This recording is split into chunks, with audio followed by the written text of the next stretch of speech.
అత్యాధునిక labs, international collaborations, advanced placements. మీ dream career ని రీచ్ అవ్వడానికి మీ best choice Godavari global university.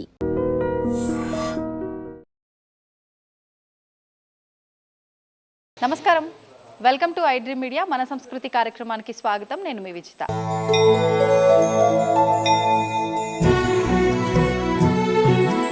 అయితే మన సంస్కృతి కార్యక్రమంలో భాగంగా నేనైతే ఈరోజు మరొక ఆలయాన్ని మీ ముందుకు తీసుకువచ్చాను. హైదరాబాద్ సికింద్రాబాద్కి ఒక 30 కిలోమీటర్ల దగ్గరలో ఉన్న శ్రీ రాజశ్యామల వారాహి లలితా క్షేత్రానికి అయితే నేను వచ్చేసాను. మనకి అతి తొందరలోనే వారాహి నవరాత్రులు కూడా రాబోతున్నాయి. మరి హైదరాబాద్లో మనకు ముఖ్యంగా వారాహి అమ్మవారి ఆలయాలు చాలా తక్కువగా ఉన్నాయి. ప్రధానంగా ఒక 3 ఆలయాలు మాత్రమే ఉన్నాయి. అందులో ఒక వారాహి ఆలయాన్ని నేను ఈరోజు మీకు చూపించబోతున్నాను. మరి ఆలస్యం చేయకుండా భక్తులందరికీ కూడా ఎన్నెన్నో కామ్యాలు ఉంటాయి, ఎన్నెన్నో సంకల్పాలు ఉంటాయి, నెరవేరని కోరికలు ఎన్నెన్నో ఉంటూ ఉంటాయి. అటువంటిని మీరు నెరవేర్చుకోవాలన్నా కూడా, అమ్మవారి దర్శనము మీరు చేసుకొని ఆమె అనుగ్రహాన్ని పొందాలన్నా కూడా ఆలస్యం చేయకుండా ఇక్కడికి వచ్చేసేయండి. ఈ ఆలయం వచ్చేసి మనకు సికింద్రాబాద్ దగ్గరలో నార్త్ పార్క్ ఎవెన్యూ తూముకుంటలో ఉందండి. ఇంకెందుకండి ఆలస్యం, లోపలికి వెళ్ళి అమ్మవారి దర్శనం చేసుకుందాం. రండి మీరు కూడా నాతో పాటు.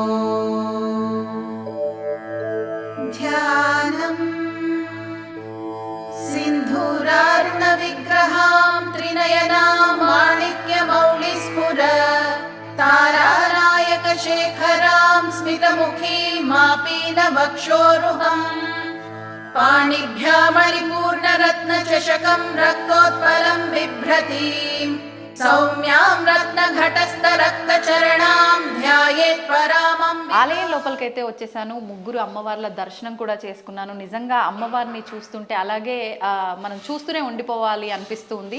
ఒకసారి అమ్మవారిని చూడగానే నాలో ఉన్న భావన అయితే అబ్బా అనిపించింది. నిజంగా అంటే ఒక ఆశ్చర్యానికి గురి చేసినట్టుగా, ఒక అద్భుతాన్ని చూసాము అనే ఒక భావన కలిగింది. నిజంగా అంత చక్కగా ముగ్ధ మనోహరంగా ఉన్నారు అమ్మవార్లు ముగ్గురు కూడా. అసలు మామూలుగా మనం చూస్తూ ఉంటాము, అయితే వారాహి అమ్మవారు, లేదు అని అంటే లలిత అమ్మవారు, రాజశ్యామల అమ్మవారు, ఇలా విడివిడిగా ఆలయాలు అనేది మనం చూస్తూ ఉంటాము. ముఖ్యంగా మనకి హైదరాబాద్ పట్టణంలో ఎక్కడా కూడా ముగ్గురు కలిసి ఉన్న ఆలయం అనేది ఎక్కడా లేదు. మరి ఈ ఆలయంలో ఎందుకు ముగ్గురు అమ్మవారిని ఒకే దగ్గర ప్రతిష్ఠించడం జరిగింది, మరి ఆలయం యొక్క విశిష్టత ఏంటి? మామూలుగా ఒక్కొక్క క్షేత్రానికి వెళ్ళినప్పుడే ఆ క్షేత్రంలో ఉండే అమ్మవారి మహిమలను బట్టి చాలా అద్భుతమైన ఫలితాలు లభిస్తాయి అంటూ ఉంటారు. మనం అదంతా నమ్ముతూ ఉంటాం. మరి ఇక్కడ ముగ్గురు కొలువై ఉన్నారు. మరి ఇంకా ఎలాంటి అద్భుతమైన ఫలితాలు ఉండబోతున్నాయి, వాళ్ళ అనుగ్రహం మన పైన ఎంత చక్కగా ఉండబోతోందో ఇప్పుడు అడిగి తెలుసుకుందాం. ప్రస్తుతం మనతో పాటు ఉన్నారు ఆలయ వ్యవస్థాపకులు, అదేవిధంగా శ్రీ విద్యా పూర్ణ దీక్షితులు బ్రహ్మశ్రీ కొరిడే సుధీర్ శర్మ గురుగారు. వారితో మాట్లాడి సవివరంగా తెలుసుకునే ప్రయత్నం చేద్దాం. నమస్కారం గురుగారు. శ్రీమాత్రే నమః. ముందుగా అంటే ఈ హైదరాబాద్ పట్టణంలోనే వారాహి టెంపుల్ అనేది 1-2 చాలా తక్కువగా ఉన్నాయి. ముఖ్యంగా మళ్ళీ ముగ్గురు అమ్మవార్లు ఒకే దగ్గర ఉన్నారు. రాజశ్యామల అమ్మవారు, లలిత అమ్మవారు, వారాహి అమ్మవారు. అసలు మనం గతంలో కలిసినప్పుడు కూడా మీరు ఎన్నోసార్లు అన్నారు వారాహి అమ్మవారి ఆలయం చాలా అద్భుతంగా నిర్మించాలి అని చెప్పి. అన్నట్టుగానే నిజంగా చాలా అద్భుతంగా నిర్మించారు. ఒక్కసారి ఆలయ ప్రత్యేకత గురించి మాట్లాడుకుందామండి. తప్పకుండా. మనకు లలిత అమ్మవారు ఉంది అంటే అమ్మవారి విగ్రహాలు పెట్టినా పెట్టకపోయినా పరోక్షంగా శ్యామల వారాహి అమ్మవారు ఆవిడతో ఉన్నట్టే. ఎందుకు అనొచ్చు, భజే శ్రీచక్ర మధ్యస్థాం దక్షిణోత్తరయోస్సదా శ్యామ వార్తాళి సంసేవ్యాం నమామి లలితాంబికాం. ఈ శ్లోకానికి అర్థం ఏంటంటే శ్రీచక్ర మధ్యలో ఉన్నటువంటి ఎల్లవేళలా ఎవరితో సేవించబడుతున్న లలిత అమ్మవారిని నేను పూజిస్తున్నాను అంటే సదా ఎక్కడ దక్షిణ ఉత్తర. దక్షిణం అంటే అమ్మవారి కుడి వైపున రాజశ్యామల, ఎడమ వైపున వారాహి అమ్మవారి చేత ఎల్లవేళలా కూడా సేవించబడుతున్న లలితా త్రిపుర సుందరిని నేను నమస్కరిస్తున్నాను అనేటువంటి శ్లోకం ఆధారం. తర్వాత శ్రీవిద్య మా గురు సాంప్రదాయంలో మా కొడుకుల సిద్ధాంతి గారిని మాకు శ్రీవిద్య పూర్ణదీక్ష ఇచ్చిన మహానుభావులు వారు అపర దేవీ స్వరూపులు. వారు ఒక 56 ఏళ్ల క్రితమే కొడకల్లాని ఊర్లో ఇలా ఆలయాన్ని కట్టుకున్నారు. ఇలాంటి దేవతా సమూహమే. ఆ ఆలోచన ప్రకారం మనం ముందుగా వారాహి ఆలయం ప్రత్యేక ఆలయం అనుకున్నాము. కానీ మరి అమ్మ అనుగ్రహమా గురువుల కటాక్షమా తెలియదు. ముగ్గు పోసి ఇంకా మనం పిల్లర్స్ గుంతలు స్టార్ట్ చేద్దామనే సమయంలో ఇదంతా మారిపోయింది. చివరి క్షణంలో లలిత అమ్మవారు అప్పటిదాకా ఆలోచనలో లేదు మనకు. వారాహి ప్రత్యంగిర అనుకున్నాం, కానీ ఇంకా మరి శ్రీ విద్యా పుణ్యదీక్షాపరులైన మహాగురువులు ఆయన ఇచ్చిన ఉపదేశ ఆ మంత్ర ఫలమా, లేకుంటే అమ్మ కంచి కామాక్షి ఎలా అయితే కంచిలో కూడా కామాక్షి అమ్మవారు రాజశ్యామల వారాహితో కలిసి ఉంటుంది, ఈ విధంగానే ఉంటారు అమ్మవారు. సో మరి అక్కడ చూసి ఆ అమ్మవారి యొక్క అనుగ్రహ ఫలమా, ఆ ప్రేరణ అనుకోవచ్చు మనం. కాబట్టి ఆ విధంగా అమ్మవారు మనకు విశేషంగా, నాకు తెలిసి చాలా అరుదు ఇలాంటి ఆలయాలు. నాకు తెలిసి హైదరాబాద్లో ఉందో లేదో నాకు తెలియదు, మనం అంటే చూసుకోవాలి, ఇంకా గూగుల్లో చూసుకోవాలి.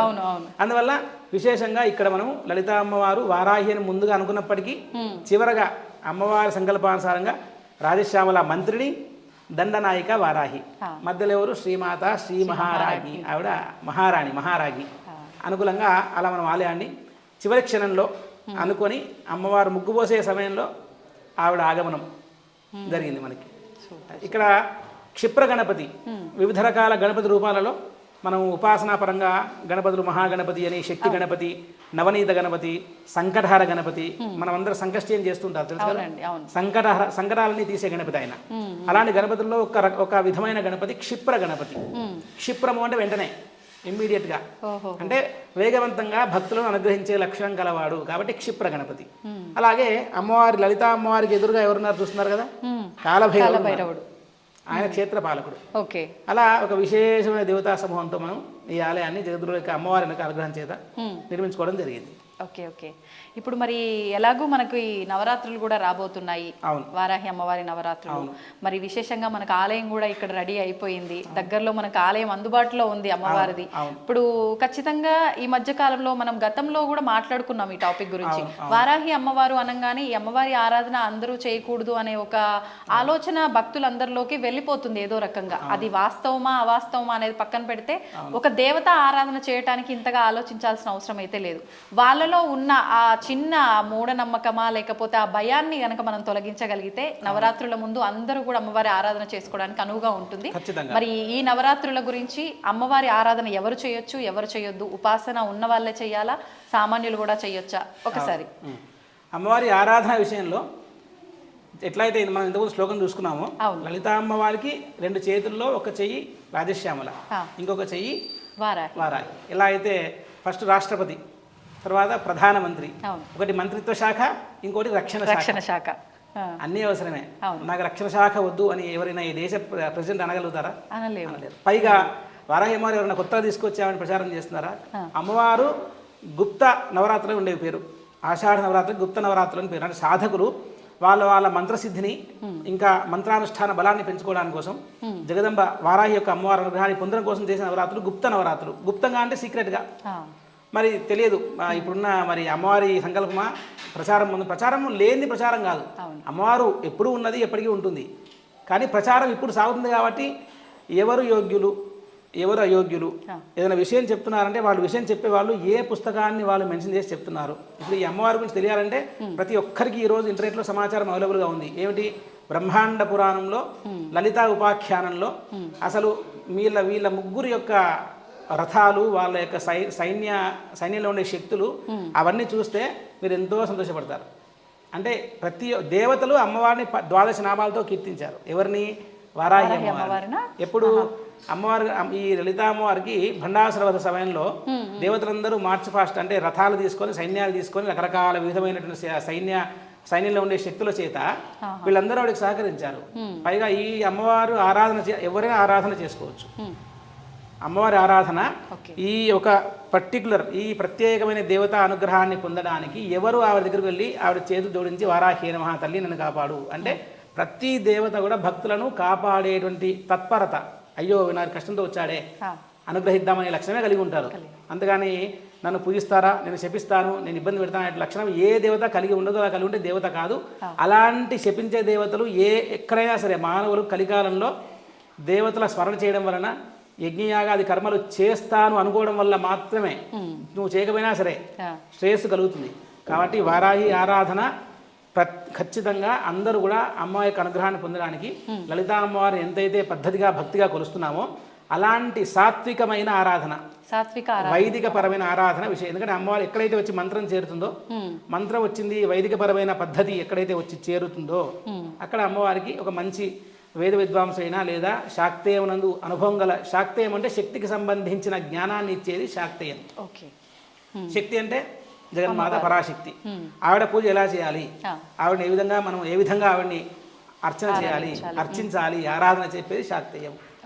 అలాంటి వాళ్ళు చెప్పే వాళ్ళ మంచి మార్గంలో, సాత్వికుడైన ఉపాసకుడి మార్గంలో కానీ గురువు మార్గంలో కానీ వెళితే ఖచ్చితంగా అమ్మ ఆరాధన ప్రతి భక్తులు చేసుకోవచ్చు. ఎట్లా అయితే ఒక పెద్ద చెట్టు ఎవ్వరు చెట్టు కిందకి వెళ్ళినా నీడే ఇస్తుంది, దేవతా అనుగ్రహం కూడా అలాగే.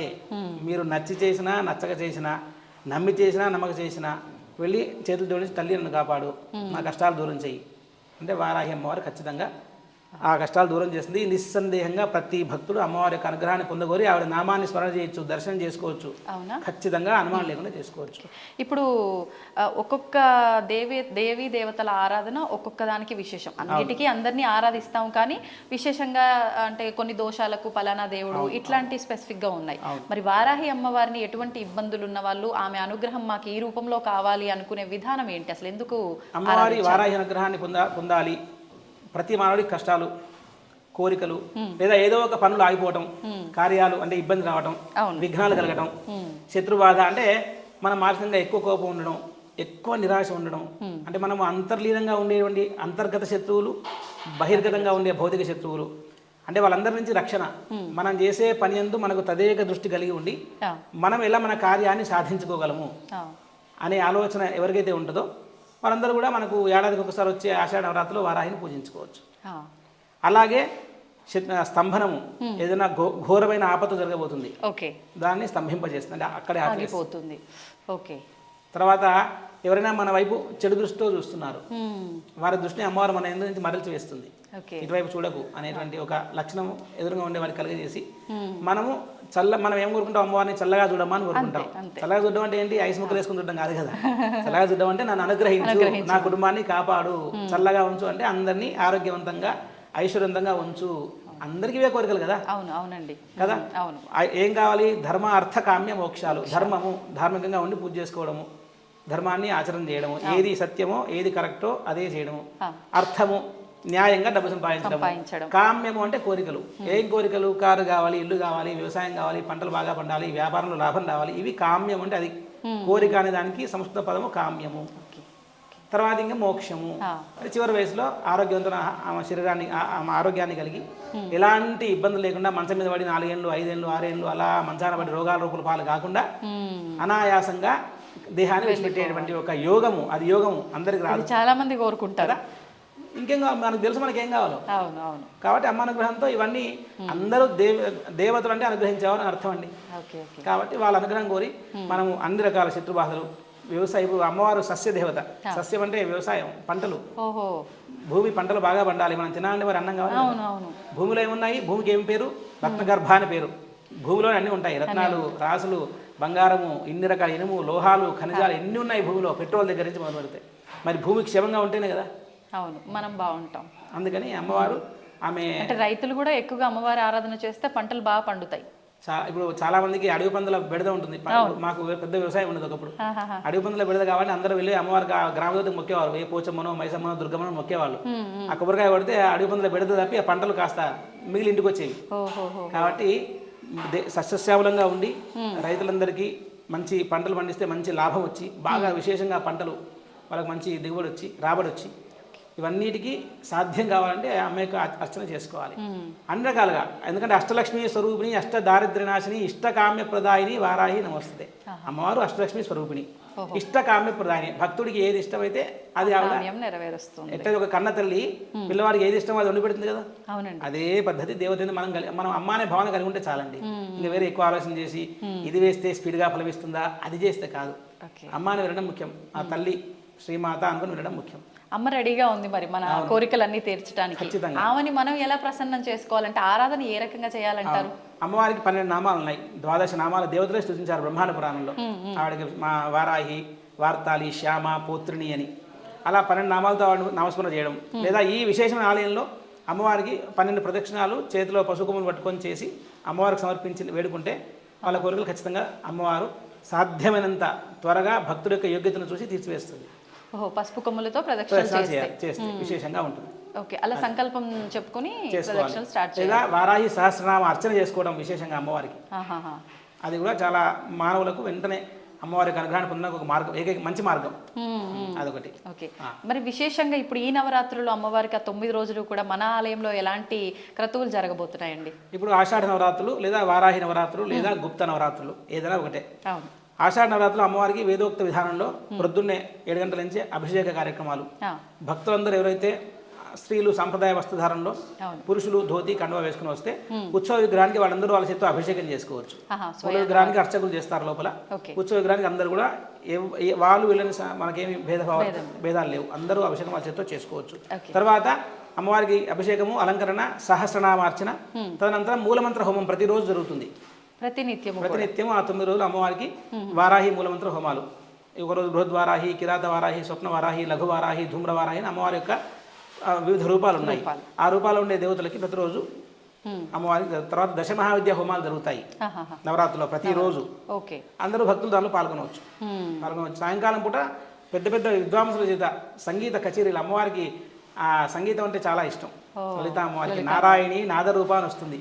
తర్వాత లాస్యప్రియ లయకరి అని కూడా వస్తుంది. లాస్యం అంటే ఆడవాళ్ళు చేసే నాట్యానికి లాస్యం అని పేరు, మగవాళ్ళు చేసే నాట్యానికి తాండవం అని పేరు. శివుడి యొక్క నాట్యానికి తాండవం అని పేరు, శివ తాండవం. అమ్మవారు చేసే నాట్యానికి లాస్యము అని పేరు. సో ఆవిడకి శాస్త్రీయ నృత్యాలు, భరతనాట్యము, కూచిపూడి ఉన్నాయి కదా, ఇవన్నీ కూడా చాలా ఇష్టం అమ్మవారికి. కాబట్టి ఇక్కడ సాయంకాలం పూట సంగీత సేవలు జరుగుతాయి. ఇంకా భక్తులకు నిత్యం అర్చనలు, ఆ నవరాత్రుల్లో పూజలు జరుగుతుంటాయి. ఓకే గురుగారు, మనం ఇంతకు ముందు నేను మీ ఇంటికి కూడా రావడం జరిగింది. వారాహి సన్నిధి అని అక్కడ అమ్మవారు పైన ఫస్ట్ ఫ్లోర్ లో ఉండేవారు. మరి ఇప్పుడు ఆ అమ్మవారు ఎక్కడున్నారు? ఇప్పుడు చాలా వరకు మనకు హైదరాబాద్ లో ఉన్న ఈ 2-3 వారాహి ఆలయాల్లో మనది ఆ వారాహి సన్నిధి కూడా వన్ ఆఫ్ ద టెంపుల్ అన్నమాట. మరి ఒకసారి అమ్మవారికి సంబంధించిన విషయాలు కూడా మాట్లాడుకుందాం. చెప్తాను. శ్రీ వారాహి సన్నిధి అని మన ఇంటి పైన 2nd ఫ్లోర్ లో అమ్మవారు ఉండేది కానాజీగూడలో. ఇప్పుడు అక్కడ ఉండే అమ్మవారు మనం 3 సంవత్సరాలు పూజ చేసుకొని మనం ఇప్పుడు ఎక్కడైతే కొత్తగా ఆలయం కట్టుకున్నామో అక్కడ ఉండేటువంటి మూలమూర్తే వారాహి సన్నిధి అని మీరు గూగుల్లో కొడితే అదే లొకేషన్ ఇక్కడ తీసుకొచ్చేస్తుంది మిమ్మల్ని. సో ఆ వారాహి మూలమూర్తే ఇక్కడ మనము స్థిర ప్రతిష్టగా అమ్మవారిని గర్భాలయంలో యంత్ర ప్రతిష్ఠ చేయడం జరిగింది. కాబట్టి భక్తులందరూ గమనించాలి ఈ విషయాన్ని. అందరూ అంటే అక్కడ ఆ లొకేషన్ పెట్టుకుంటే ఖచ్చితంగా మనకి ఇక్కడికే వస్తుంది, ఇబ్బంది కూడా ఏమీ లేదు. గూగుల్ లొకేషన్ మార్చేసాం అది. కాబట్టి ఇదందరూ గమనించవలసిన విషయం. విశేషంగా మనం నవరాత్రుల్లో ఎలాంటివి కార్యక్రమాలు నిర్వహిస్తున్నాము మాట్లాడుకున్నాము. మరి నవరాత్రుల్లో కాకుండా విడిగా కూడా వారాన్ని బట్టి, తిథిని బట్టి, మాసాన్ని బట్టి కూడా విశేషమైన పూజలు విధానాలన్నీ జరుగుతుంటాయి కదండి. ఈ ఆలయంలో ప్రత్యేకంగా ఎలాంటి కార్యక్రమాలు జరుగుతున్నాయి? ఇక్కడ మనకి ప్రతి శుక్రవారం పొద్దున లలిత అమ్మవారికి అభిషేకం, మార్నింగ్ 7 o'clock నుంచి 7 గంటల నుంచి.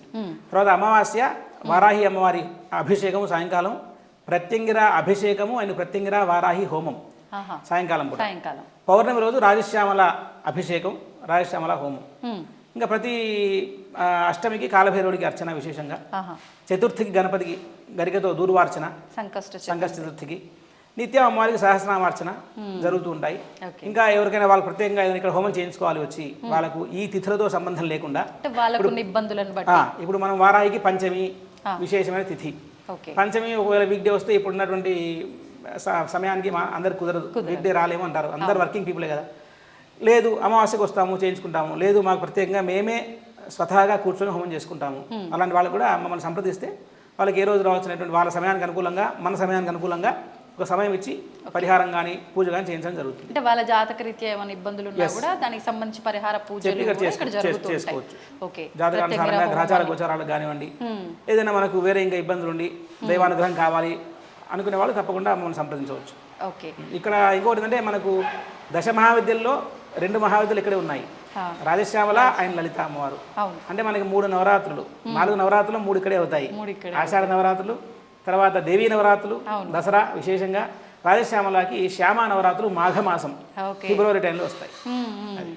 ఎప్పుడు కూడా జన సందోహంతో కిటకిటలాడిపోతుంది అయితే ఆలయం. అంటే 3 నవరాత్రులు ఇక్కడే జరుగుతున్నాయి కాబట్టి విశేషంగా ఇప్పుడు నవరాత్రుల్లో దీక్షలు అలాంటివి కూడా తీసుకుంటూ ఉంటారు కదా, అలాంటివి కూడా ఇక్కడ నిర్వహిస్తూ ఉంటారు. దీక్ష అంటే ప్రత్యేకంగా వారాహి నవరాత్రులకి అందరూ కూడా 9 days వాళ్ళు అమ్మవారి దృష్టి నుంచి వారు ఒక విశేష వస్త్రధారణ చేసుకొని వాళ్ళు అమ్మవారి జపం చేసుకోవడమా, అనుష్ఠానం చేసుకోవడమా. అంటే అనుష్ఠానం అంటే అమ్మవారి సహస్రనామార్చన చేసుకుంటారా, ఎవరెవరు వారి వారి శక్తి అనుసారంగా అండి. అందరికీ అన్ని కరెక్ట్గా ఖచ్చితంగా ఉచ్చారణ శుద్ధితో చదివి చేసుకోవడం కష్టం. అంటే ట్రైనింగ్ తీసుకుంటే చదివేసుకోవచ్చు. లేదా ఇక్కడికి వచ్చి కూర్చుంటే అమ్మవారి యొక్క వారాహి మంత్రాన్ని చిన్నగా తీసుకొని మా దగ్గర నుంచి కూర్చొని జపం చేసుకోవచ్చు. వాళ్ళందరికీ కూడా అభిషేకం చేసుకోవచ్చు. దీక్షలు తీసుకోవాలి, వాళ్ళు ఫోన్ చేస్తున్నారు, దీక్షలు వాళ్ళు కూడా చేసుకోవచ్చు. ఓకే, ఇప్పుడు ఆలయంకి వెళ్ళాలి అని అంటే ఖచ్చితంగా ఇలాంటి పద్ధతులు పాటించాలని కొన్ని ఆలయాలకు ప్రత్యేకమైన నియమాలు ఉంటాయి. అలా మనం ఈ ఆలయానికి దర్శనం కోసం రావాలి అంటే నియమాలు ఏమైనా పాటించాలంటారా? ముందుగా ఏ ఆలయమైనా ఆలయమే, బేసిక్గా గుడి దేవస్థానము, అవును, భగవంతుడు ఉండే ఒక స్థానము. కాబట్టి ఎక్కడ ప్రపంచంలో భారతదేశంలో ఏ ఆలయానికి వెళ్ళినా పురుషులైనా స్త్రీలైనా ఖచ్చితంగా కట్టు బొట్టు పాటించవలసిందే, నిర్మోహమాటంగా. ఒక పార్టీకి ఎలా వెళ్తాం, చక్కగా తయారై వాళ్ళు మెన్షన్ చేస్తారు, please come with black dress white dress అని, మరి కొనుక్కొని మరీ వేసుకొని వెళ్తాం. అంతే శ్రద్ధగా, అంతకంటే 1000 రెట్ల శ్రద్ధగా ఆలయానికి కట్టు బొట్టు పద్ధతిగా వెళితే సంపూర్ణమైన దేవతానుగ్రహం పొందాలంటే ఇలా వస్తే దేవతలకు ఇష్టం అండి. అమ్మవార్లకి ఒక బొట్టున్న వ్యక్తిని చూస్తే ఆహా వీడి ఎందు లక్ష్మీ కళ ఉన్నది, లక్ష్మీ అనుగ్రహం కావాలి, సంపద కావాలి అంటే బొట్టు పెట్టాలి ఖచ్చితంగా. కట్టు మంచి జడ వేసుకోవాలి, ఒంటి నిండా వస్త్రధారణ చేసుకొని గౌరవప్రదంగా వెళ్ళాలి.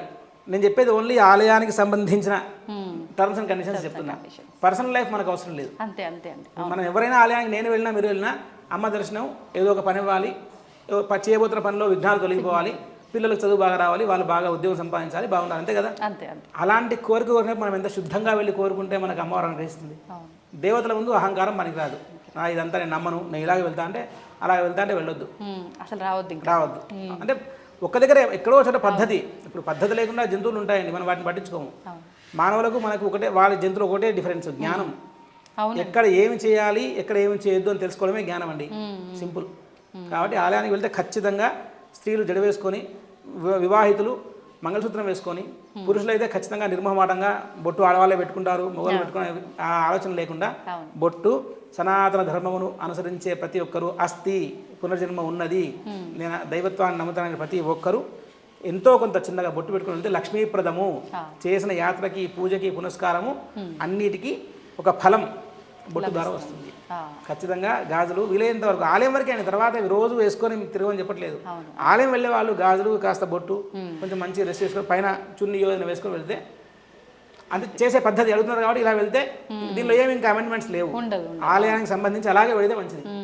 మన ధ్యాస అయినా పక్క వాళ్ళ ధ్యాస అయినా స్వామి అమ్మవారి పైకే వెళ్తుంది, కానీ అరే వీళ్ళు ఇలా ఉన్నారు అలా ఉన్నారు అనేటట్టుగా వెళ్ళేటట్టు ఉండకుండా ఉండే ఆలోచన మనం చేస్తే బాగుంటుంది. అట్మాస్ఫియర్, వాతావరణం అంతే. ఆలయము అందరూ ఇలాగే ఉంటారు, నేను అట్టే వెళ్తా, సింపుల్, అంతే, అయిపోయింది.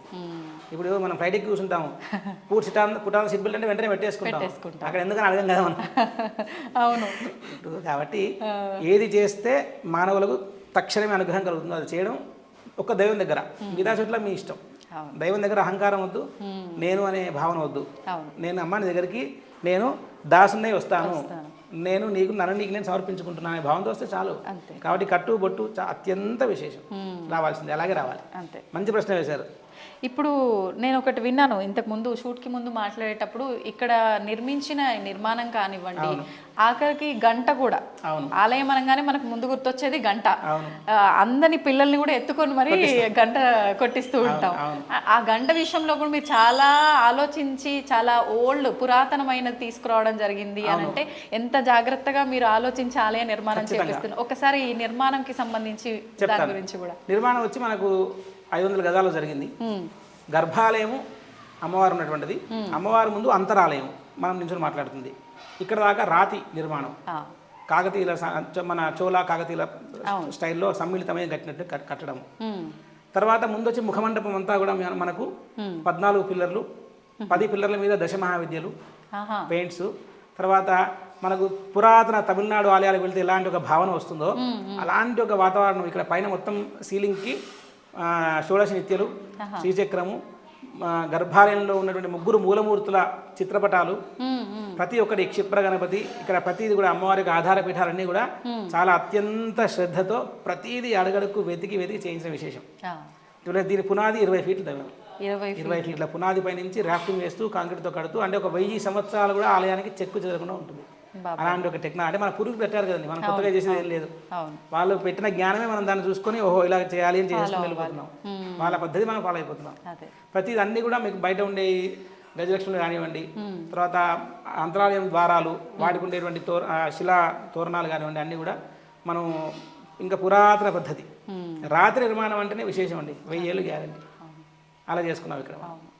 అనిపించింది అంటే రాగానే మొత్తం ఆలయ నిర్మాణం ఇంకా కంప్లీట్ అవ్వకపోయినప్పటికీ ఒక మంచి పాజిటివ్ ఫీలింగ్ రాగానే, నార్మల్గా మనకు ఆలయానికి వెళ్తున్న ఫీలింగ్ క్షేత్రానికి వెళ్తున్నామేమో, అమ్మవారి క్షేత్రానికి అనే భావన కలిగింది నిజంగా.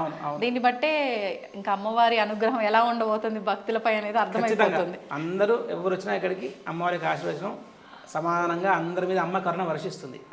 కాబట్టి ఇక్కడ విశేషమైన ఆలయం ఖచ్చితంగా. కంచి కామాక్షి ఎలా ఉందో మనకు మీరు అన్నట్టు రాగానే అవును ఒక మనసుగా ఆహా మనం ఏం చూస్తున్నాం, ఎంత ఆనందంగా ఉందో అనిపిస్తుంది కదా. కాబట్టి అమ్మవారు అంత విశేషంగా చేయించాం. మహాబలిపురంలో విగ్రహము కృష్ణశిలతో చేసిన విగ్రహం. కృష్ణశిల ఆలయం అంతా దాదాపు మీకు మొత్తం కృష్ణశిలే. కృష్ణశిల విశేషము మీరు కనిపించిన తెల్లగా కనిపిస్తుంది. అవును, మీరు నీళ్లు వేసినా నూనె వేసినా కంప్లీట్ బ్లాక్ అయిపోతుంది, స్టోన్ అంతా బ్లాక్ అయిపోతుంది. ఇప్పుడు మీకు అమ్మవారు కూడా మీకు దాదాపు ఇదే శిలతో చేయబడింది. ఆవిడ ఓన్లీ కొబ్బరి నూనె, మంచి సుగంధపు నూనె, గంధపు నూనె రాస్తాం అమ్మవారికి ప్రతి అభిషేకం అయిన తర్వాత. ఆ సుగంధపు నూనెతో కూడా మొత్తం విగ్రహం అంతా కూడా మంచి ఒక కృష్ణత్వం, అంటే డార్క్ థిక్ బ్లాక్నెస్ వస్తుంది. దాంతో పైగా పాతకాలం నేను తమిళనాడులో ఒక ఆయన అడిగాను, లైట్లు ఎందుకు లేవంటే పాతకాలంలో లైట్లు లేవు స్వామి, పైగా భక్తులకు ఏంటంటే అనేక రకాల గ్రహచార గోచార దోషాలు ఉంటాయి కదా, అమ్మవారికి వెలిగించే దీపము నూలు నుంతో వేస్తాం మేము, దాంతో వేయడం వలన ఆ దీపం నుంచి వచ్చే కాంతి చూస్తే భక్తులకు అందరికి కూడా గ్రహ దోషాలు పోతాయని చెప్పాను ఒక పెద్ద ఆయన. కాంతిలో అమ్మవారి మొహం చూడటం వల్ల అది విశేషమైన అమ్మ దర్శనం అట్లా చేసుకుంటే మనకు ఒక ప్రత్యేకమైన అనుభూతి కలుగుతుంది. ఆ దైవత్వము, ఆ సిద్ధాంతమే మీరు ఇక్కడ ఫాలో అయ్యారు. అదే పద్ధతితో లోపల లైట్లు లేకుండా దాదాపు అమ్మవారికి దీపపు కాంతిలోనే అందరికీ దర్శనం. ఒక అభిషేకం చేయడానికి మేము కింద కాస్త క్లీన్ చేసుకోవడానికి మాత్రమే లైట్ వేసుకుంటాం. అదర్వైజ్ భక్తులందరికీ దర్శనం మాత్రం దీపపు కాంతిలోనే దర్శనం అవుతుంది. అది లోపల నిర్మాణం కూడా కొంచెం పైన అంతా స్టోన్, దాన్ని కోనమట్టం చంద్రమట్టం అంటారు. మధ్యలో కప్పు రాయి, దాని మధ్యలో పద్మం వేసి ఆ రాయితో మూస్తారు మొత్తం. అమ్మవారికి పైన 3 విమాన గోపురాలు, ముందట వచ్చేసి మనకు రాజగోపురం వస్తుంది చిన్నది. అంటే మనకున్న ప్రదేశాన్ని అనుకూలంగా మనం ఏది ఎంత ఫిట్ అవుతే అంత కట్టుకోవడం అలా జరుగుతుంది. మరి ఒక్కసారి మన ఆలయ వివరాలు కూడా, అంటే ఎక్కడ ఏంటి అనే అడ్రస్ కూడా ఒకసారి వీడియో చూసిన తర్వాత మన వాళ్ళంతా నన్నే తిడతారు, వివరాలు నేను కరెక్ట్గా ఇవ్వకపోతే. మీ మాటల్లో ఒక్కసారి చెప్తాను. ఈ ఆలయము మనకు సికింద్రాబాద్ జేబీఎస్ నుంచి బయలుదేరి సిద్దిపేట వెళుతూ ఉంటే హకీంపేట దాటిన తర్వాత తూముకుంట అనే ఒక విలేజ్ వస్తుంది. మెయిన్ రోడ్ మీద మీరు హైదరాబాద్ టు సిద్దిపేట వెళుతూ ఉంటే లెఫ్ట్ సైడ్ అంబేద్కర్ స్టాచ్యూ దగ్గర నుంచి లోపలికి రావాలి. ఈ కాలనీ పేరు north park avenue, Thumukunta village, Medchal Malkajgiri district, Hyderabad. అదే సిద్దిపేట టు హైదరాబాద్ వెళ్తుంటే మీరు ఆఫ్టర్ ఓఆర్ఆర్ అయిన తర్వాత ఫస్ట్ రౌండ్ అబౌట్ వస్తుంది. రౌండ్ అబౌట్ తర్వాత Thumukunta right side Ambedkar statue, Mandaipalli అనేటువంటి గ్రామంలో రైట్ తిరిగితే ప్రధాన జాతీయ రహదారి నుంచి కేవలం 600 మీటర్లు మాత్రమే, less than kilometre. North park అవన్నీ తూముకుంట. ఇది ఆలయం మనకు లొకేషన్. సూపర్ అండి, నిజంగా చాలా మంచిగా అనిపించింది. మనం పూర్వం మాట్లాడుకున్నాం కాబట్టి నాకు నిజంగా కళ్ళకు కట్టినట్టుగా మీరు ఎలా అయితే ఉండాలనుకున్నారో దానికి మించి ఆలయం అయితే రెడీ అయిపోయింది. అమ్మవారి అనుగ్రహం అందరిపైన ఉండాలని మనస్ఫూర్తిగా కోరుకుంటూ కార్యక్రమాన్ని ముగిద్దాం. ధన్యవాదాలు విజిత గారు, అందరి టీం అందరికీ ధన్యవాదాలు. శ్రీమాత్రే నమః. శ్రీమాత్రే నమః. And for more videos, please subscribe to iDream channel. Subscribe to iDream Media. Please subscribe to iDream. Please subscribe to iDream. Please subscribe iDream. And please subscribe to iDream. For more videos, subscribe to iDream. please like, share and subscribe to the channel. Congratulations, iDream. Subscribe to iDream. Subscribe to iDream. So subscribe to iDream Media. iDream ki iDream team andarki huge congratulations. Please subscribe iDream Media. Please subscribe to iDream. Subscribe iDream. Please subscribe to iDream. iDream అంటే నా కళల ఛానల్ను subscribe చేసుకున్న నోరు తిరుగుతలేదు, మీరైతే గంట గుర్తు కొట్టండి. For more such videos, please subscribe to iDream. Subscribe to iDream. Please subscribe to iDream. Please subscribe iDream Media. Please do subscribe to iDream. Please subscribe to iDream Media. For best entertainment and information, please subscribe iDream. And don't forget to subscribe to iDream.